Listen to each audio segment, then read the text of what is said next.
Hey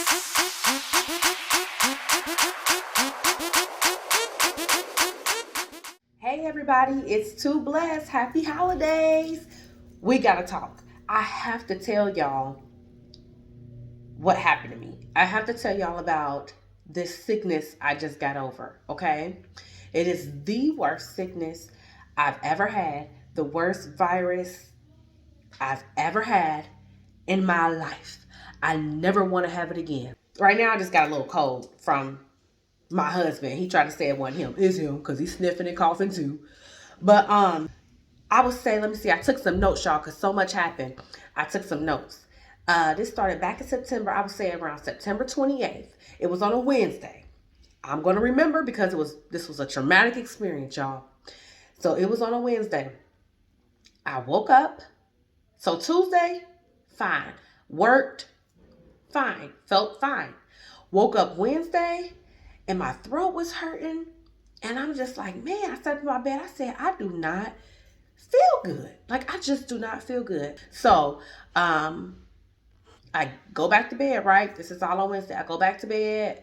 As the day went on, I just kind of felt worse and worse and weak. And my body was like hurting and achy. So I'm thinking like, okay, I might have a flu or something, right? Okay. So I can't really rest because my whole body is just hurting. So I couldn't sleep. And typically when I am sick, I go to sleep. Like I just need to go to sleep. That's the way my body restores itself, is for me to just sleep my life away until it's gone. I couldn't sleep. So that's what made me kind of miserable. So I was running a fever.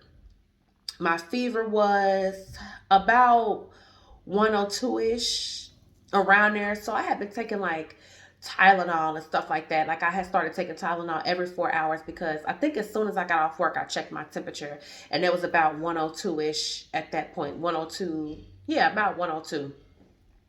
So at this point, later on that night, I'm not even thinking about the fact that I'm running a fever. I'm thinking about the fact that my whole body is really hurting and I just want to sleep. So my thought was, let me take me a hot shower. Not even thinking about my fever. Not even worried about the fact that I have a fever. I just need to relax my muscles so I can sleep. So I muster up everything in me because I'm so weak. I muster up everything in me, y'all. All the energy I could possibly muster up to get in the shower. My husband helped me, get in the shower, and we have our shower has a bench in it. So I'm sitting on the bench a little bit, and I'm just kind of like, okay, God, please help me wash myself up. Like, God, please just give me the strength to wash up. So I'm sitting there for a while. My husband came and checked on me once, and the water just feel good though. So he's like, "You ready to wash up?" I'm like, "Not yet." So he goes back. I think he was in his man cave or something, watching something. Um, but I'm sitting there, okay.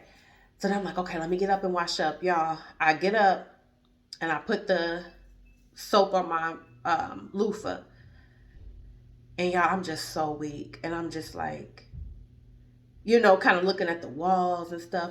Then all of a sudden I start seeing like it looked like flashes, and I got really like I felt really hot. It kind of tingled a little bit, and I said, "This has happened to me before. I think I'm about to pass out." So I'm not a passer outer, and yes, I just made that up. I'm not a passer outer. It's only happened to me once before in my life, but I remember it vividly what I felt like when I was about to pass out. So I just mustered up all my energy and I just yelled for my husband, like, "Babe, I'm about to pass out." Like, and I just sit down on the bench because I knew, like, okay, if I'm gonna pass out, I don't want to fall and hit my head. So I sat down on the bench and I like leaned my arm over. That was it, y'all. And then next thing I know, my husband is in my face on the phone, calling 911, and I'm in the shower still, like I'm in the shower still, just butt naked. I mean, naked. And he in front of me, babe, babe, babe, like he's shaking me. And then y'all had vomited. I didn't even know I was vomiting. Um, and then I remember looking at him, and I couldn't wrap my mind around who he was. So I'm thinking to myself, who are you?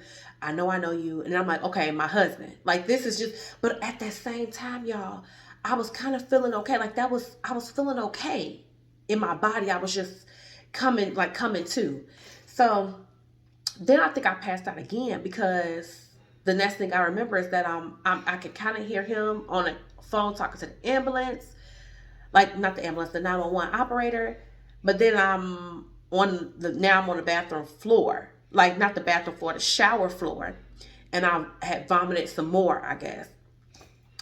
But y'all, the I could hear what's going on, but I was still out of it. But I was kind of aware, like, oh shoot, like I passed out. Like it dawned on me, like I passed out. But it's not like I can verbalize this because I'm kind of like murmuring, like that.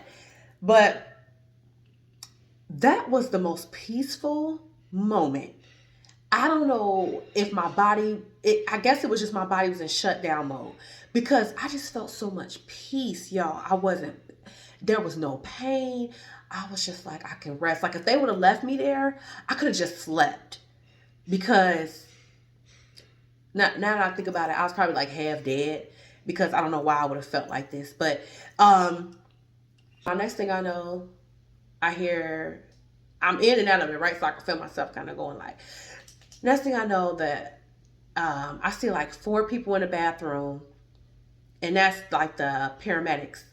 Four of them like in the bathroom with me, and then one got in the shower with me. Now listen, they experience this stuff all the time, but for me, this is my first time. So look, why you do me like that? Like so, but then I'm thinking about my kids because at this point it's about 10 something maybe, if I remember it correctly, at night. So the kids we had already put them in the bed. They had school the next morning. Um, so I'm thinking like, I'm thinking about the kids. I'm trying to tell them that, call the neighbor next door, I'm trying to tell them that, but it's coming out like, but, yeah, so that was, okay. So then I can hear everything they're saying, and I'm fully aware of what's going on at this point, but I cannot verbalize correctly because I'm still loopy, but I'm fully aware of what they're trying to do and what's going on. One man asked if I can walk, and the man that's in the shower hovering over me, like he's over me, like getting my vitals, all this different stuff. Like we were one in that moment. Me and this paramedic were one in that moment. And the one on the outside told me, can she walk? And I was laughing on the inside because the paramedic that was in the shower with me was like, can she walk? He kind of lifted up my arm and just felt like she's like Jello, And so that was funny. So I was just like laughing on the inside. So they had carried me out, y'all, in this thing. I don't even know what you call it. It's like a thing where they have hooks on either side, or handles, and they just carry me down my steps. Then it's freezing cold outside that night. So they carry me out and into the ambulance. My husband has called his dad to come and get the kids. They live about 20 minutes away, but he was on his way. Now, it was 3 paramedics that got into the ambulance. So it must have been a fire department that kind of arrived there too as support because there was more people around me than just these 3 that I remember getting into the getting into the ambulance. So there was a woman and 2 men.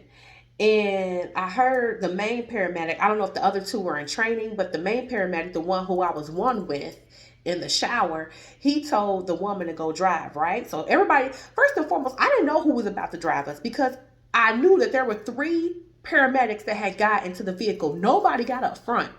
So everybody's in the back with me. Who was about to drive the ambulance? So that was my question in my head. So I'm thinking to myself, like, Lord, just let me get to this hospital because I don't even know if they're sure who's about to drive this ambulance right now. So, yeah, that was a whole other thing. I think she was in training because I just kind of felt us. It felt like we were going around a circle in my neighborhood. And eventually we got out. So, and I got to the hospital. But yeah, and then I was telling, I remember in the ambulance, I told that man, I said, you owe me some money. And he said, what? I was saying, you owe me some money. And he kind of laughed like, oh, I said, you seen me naked. You owe me some money. So I need to get something out of this deal. Anywho, that was just, y'all know I'm silly. So I never stop being silly. So that's just the way I deal with things. So let me see. So I went to the hospital. I was only there, shoot, maybe an hour. I was not at the hospital long at all. I thought, with how horrible I had felt and what and all that had happened, I thought they were going to keep me there. Shoot, they just gave me. They tested me for COVID. They tested me for the flu. Both came out negative. They gave me fluids and basically just said it was a virus and needs to run its course. And I needed to take Tylenol to keep my fever down, sent me on home. I don't even think my fever ever went back down. Now, if I was in my right mind, I think I would have fought for them to do some more testing because they shouldn't have just sent me home as quickly as they did. But I'm not, I just wasn't up for arguing. Okay, let me see, let me look at my notes. So that night, I think I might have gotten a little bit of sleep, a little bit, but that whole next day, no sleep because I'm back in pain. My whole body's hurting all over again. I'm running my fever. I'm taking the Tylenol, but it doesn't seem like the Tylenol is doing anything. I'm trying to keep. I'm trying to. I know I need to stay hydrated, so I'm trying to drink as much as I can, but my throat is killing me. So I thought I had strep throat because that's how bad it was hurting when I was swallow. So I just don't think I could keep up like the amount I was drinking. I just couldn't keep up with the demand that my body really needed. So I knew I was dehydrated. Um, but I was doing my best. So that was just horrible, like miserable, miserable, miserable. Just laying there in pain. Can't even get comfortable. Can't even get comfortable. Can't even if I begin to get comfortable, I couldn't breathe. So then I'm trying to like sleep with my mouth open, and it was just uncomfortable. Then like my mouth would go super duper dry. It was just, yeah. Okay, so that's day two. Day three. Let me see. Still in pain. My whole body's hurting. Um, then I started to feel like I was underwater, and I kept telling my husband, like, I think I got some fluid in my ears because I feel like I'm underwater. Everything was starting to sound a little bit muffled. I'm still in pain, still running, a fever. Um, so my husband was like, no, I think we should at least go to urgent care because you're not getting any better. It seems like you're getting worse. So we go to urgent care. Urgent care is like, no, ma'am. No, ma'am, you need to go to the hospital. So I go back to that same hospital. They hydrate me again. Then they run a full scan, a full blood scan, a full panel to just see if there were any infections, blah, blah. So they tell me that I had the doctor check my ears. He tell me that he can see some fluid, um, um, but it's not bad. Like, I guess it wasn't a full blown ear infection. But instead of this man prescribing me antibiotics, then he just said to continue taking Tylenol, and he told me to do something else, basically to try to help prevent it. But he should have just gave me antibiotics then because he's seen that infection coming. Okay, so they sent me home. Okay, so at this point I'm like, I'm not going back to the doctor. I don't care. They're gonna keep telling me the same thing. So that's day three. Day four, I woke up. My eyes is watering and itching, watering, especially my right eye, watering and itching. Now I sound like I'm completely underwater. Like, not I sound like, everything else sounds like I'm underwater. Like, everything is muffled, muffled, muffled. Like, so I can hardly hear. Like, my husband is yelling at me basically because I can't really hear. I'm like, huh? What? I can hardly hear. Um, Still in pain. Everything else is still the same, but now my eyes is itching. Woke up day five, so that's day four. Still, I'm not really getting much rest at all. Day five, ears feel a little bit worse. I can hear a little bit less now. Now everybody really has to yell at me for me to hear. Eyes is worse. Go to an urgent care. Um, they tell me, oh yeah, it's a double ear infection, and now you have pink eye in both eyes. So this is all caused by the virus. Um, Whatever virus I have is causing my pink eye and my double ear infection. One doctor said, oh, because I tried a virtual visit first, and that doctor was like, oh, you could have RSV. This could take a long time because at this point I'm irritated. I'm like, it's taking forever. I'm not getting any better. Blah blah blah. So y'all, when I tell y'all I couldn't hear, So when we're at the doctor and I'm trying to just sign in, the lady is, asking me simple stuff. Do you have your insurance card? And I'm like, huh? Do you have your insurance? I'm like, huh? So my husband next to me talking about, do you have your insurance? Bang, your insurance card. Like in my ear. Like, because I cannot hear. Oh my gosh. Now I completely understand like the older people who have hearing problems. Hey, I get it now. Because I couldn't hear a daggone thing. I turned closed caption on the TV because I couldn't hear the TV. If I didn't turn closed caption on, the TV will be literally turned all the way up, and nobody would have been able to hear anything else but my TV in the house because I could not hear. Closed captioning was on every TV that I watched. That was the only way I could watch TV. Um, so anyway, I was like that for a few more days. After that, I was able to at least start to come, downstairs and kind of move around or whatever. But I still wasn't feeling good. But I was able to move around. But my ears was clogged for the longest time. So even though I'm up and moving around, like I'm coming downstairs and I know my husband just got finished yelling at the kids because I could tell by the tone, but I'm just kind of like a smile on my face. Like, just because I can't hear a daggone thing. Now I understand the old people that's just always smiling and nodding. You ever met an old person that just always smile and nod and they look happy and content all the time because they don't know what is going on because they can't hear a daggone thing. That was me. And I'm just like, because I don't know what's going on. Yeah, so my husband's yelling at me everywhere we go, everything we did. Um, y'all, I was like that for a couple weeks. Um, it took me altogether about a month and some change to be 100%. I went back to work after about a week and a half, but as far as me being 100%, it took me about a month and some change to get back to myself. Excuse me. I never want to experience that ever, ever, ever, ever again in life. It was the worst. And of course, everybody was calling me, giving me their remedies and what I should do. You need to do this, and then everybody kept telling me to stay hydrated. Y'all, when I tell you that was the most irritating thing I could have heard come out of people's mouth was "stay hydrated." I Y'all, almost let the nurse have it at the hospital because she tried to tell me what I wasn't doing, and I knew what I was doing.